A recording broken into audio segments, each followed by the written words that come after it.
ontem chegou ao final mais uma rodada da Copa do Brasil que classificou 8 times para a próxima fase. E eu, Fábio Romualdo de Oliveira, médico do esporte e do exercício, venho aqui para falar o que não aconteceu no Fla-Flu, que foi a ausência dos jogadores. Eu estou aqui em nome da Trauma Center e da Endoclean para falar sobre os atletas lesionados, dessa vez numa rodada, no jogo de volta, na perna de volta do Flamengo e Fluminense da Copa do Brasil. Saiba que o Flamengo venceu, mas os lesionados foram vários. Aqui eu tirei basicamente 3 exemplos para a gente conversar, bater papo, naquela linha que você já vai se acostumando. A gente não está falando exatamente do Marcelo, do Alexandre, do Mateuzinho, mas eu estou me comunicando com você que tem uma lesão parecida, que está numa situação semelhante ao que esse jogador tem, ou que conhece alguém, ou que quer palpitar sem passar vergonha. Então a gente vai falar aqui basicamente desses 3 jogadores aí, para você entender um pouquinho o quanto sofre um médico do esporte junto com os seus pacientes no departamento médico. Mateuzinho é um lateral do Flamengo que vem subindo aí a cada mês, a cada ano, se mostrando cada vez mais eficiente na sua posição, e ele teve um problema relativamente grave, há de se dizer sim que foi um problema grave, nessa jogada.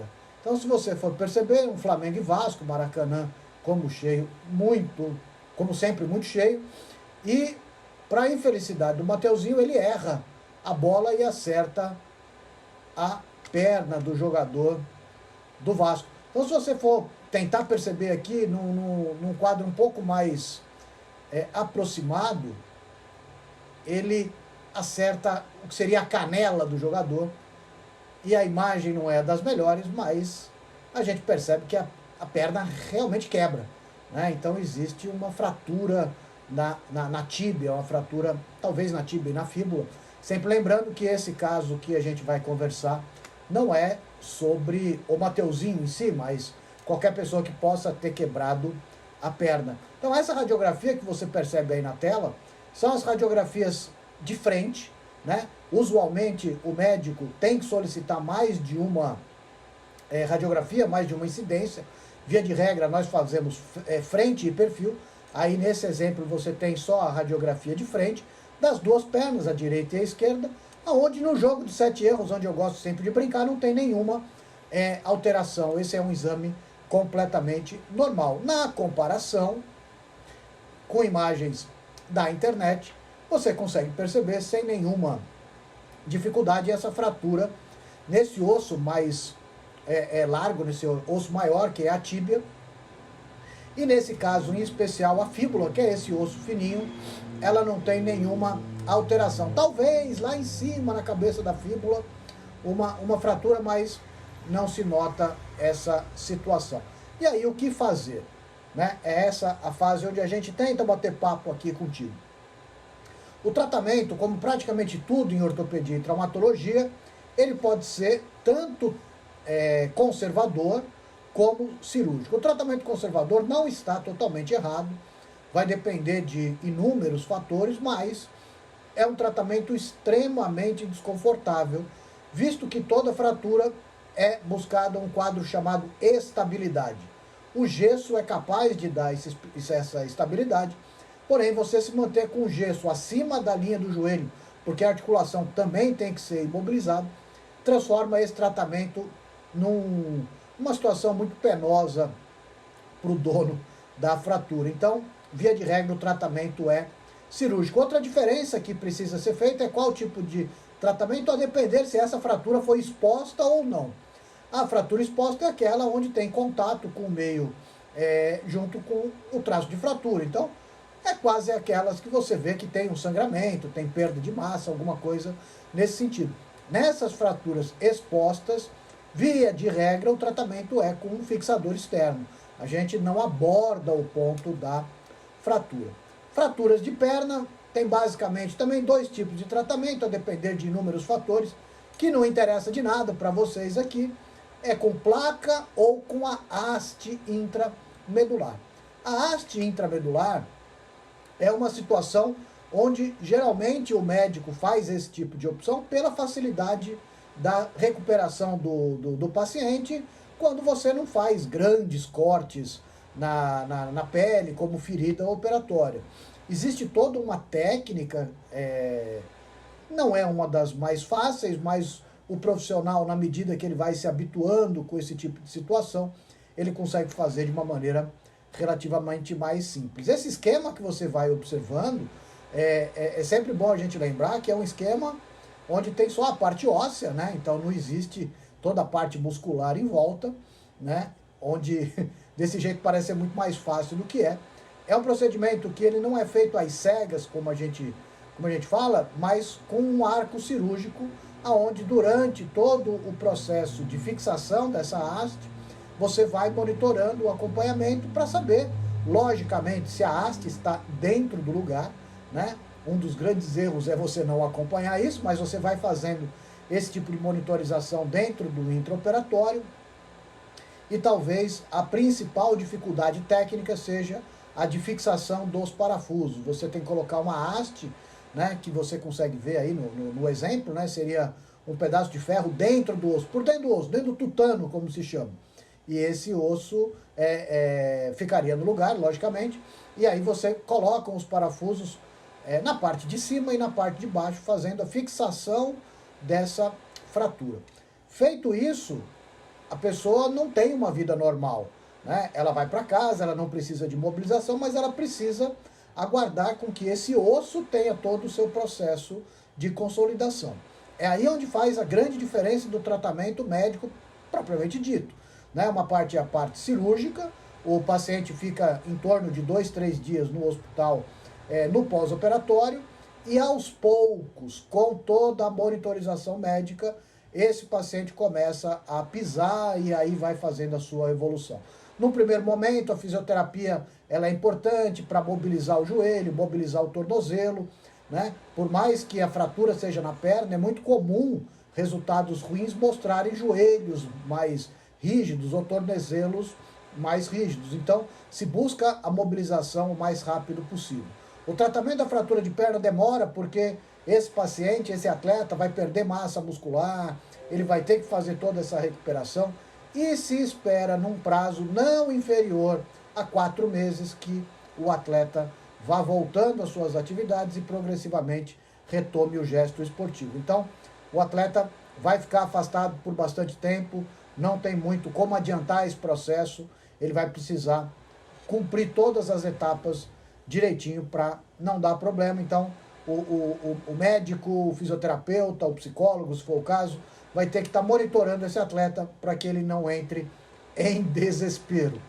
Na nossa brincadeira de imagens da internet, isso seria um resultado final de uma fratura, onde você vê essa haste aí no meio do osso e os parafusos lá em cima e lá embaixo segurando essa fratura. Eventualmente você pode tirar o parafuso com o passar do tempo, até a haste pode ser retirada, mas não é uma situação das mais comuns, não há uma necessidade imperativa de retirada desse material, é caso a caso que você vai analisar. O caso do Marcelo, a gente só citou até pela relevância e importância desse jogador, até porque os dados, como sempre, são extremamente escassos e o que apresentou-se aí de informação de Marcelo seria um desconforto na panturrilha. Por que eu trouxe esse caso para cá?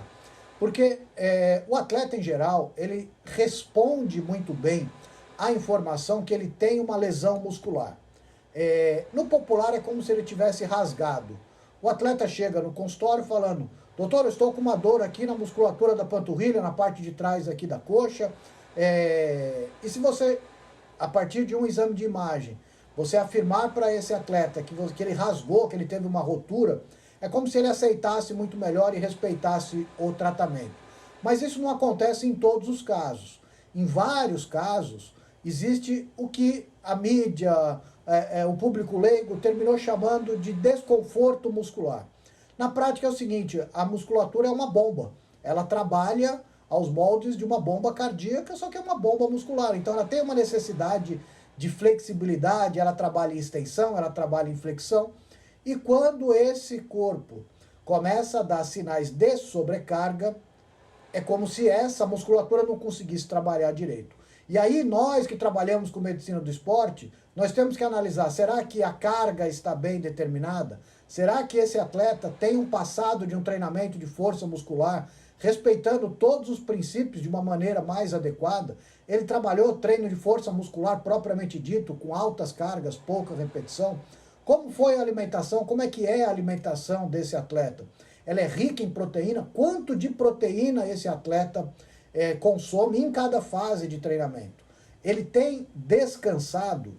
Ele tem feito algum processo de recuperação, de recovery? Como essa musculatura consegue terminar o dia para que, dentro de 24 ou 48 horas, a depender da demanda do seu exercício, essa musculatura consiga ser novamente solicitada.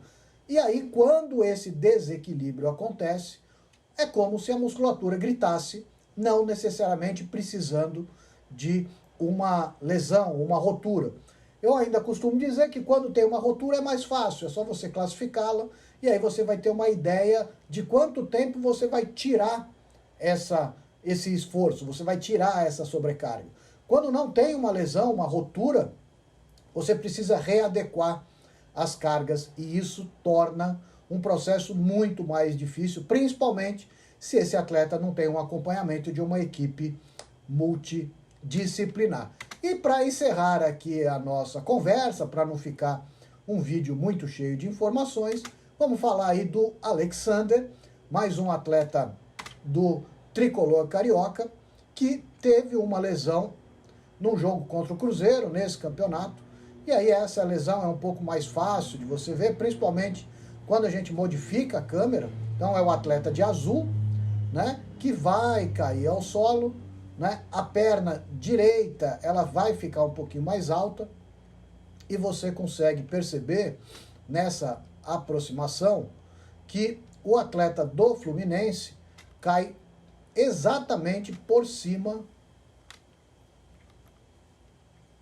da perna do atleta.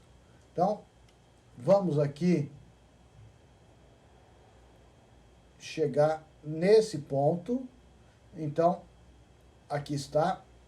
Mais uma vez, o atleta Alexander, ele é o atleta de vermelho, na realidade, né? O atleta do Cruzeiro vai cair por cima da perna. Então, você vê o joelho, a perna está presa e toda a carga, todo o peso é dado em cima do joelho. Alexander teve uma lesão do ligamento colateral, que foi esse que já apareceu aqui numa das mudanças. Então aí você percebe o que seria o joelho normal. Nesse aspecto dessa imagem eu tirei o ligamento de propósito para você perceber todo o joelho e na sequência aí com a devida marcação é onde se encontra o ligamento colateral, pintadinho aí de amarelo para você entender. Então, as lesões de ligamento colateral também se graduam, grau 1, grau 2, grau 3, via de regra, como não poderia ser diferente, a graduação maior ou número mais grave são lesões onde o tratamento via de regra é conservador, o atleta fica sem fazer esforço, no primeiro momento imobilizado para controle de dor, depois aquele nosso protocolo de ganho de mobilidade, retomada de força muscular e readequação aos treinos. Obrigado por assistir a esse vídeo desse Fla-Flu com vitória rubro-negra, que vem os próximos jogos. Obrigado por assistir, se inscreva, comente, compartilhe. Vá lá, vamos fazer com que esse canal tenha cada vez mais relevância. Um abraço e até a próxima!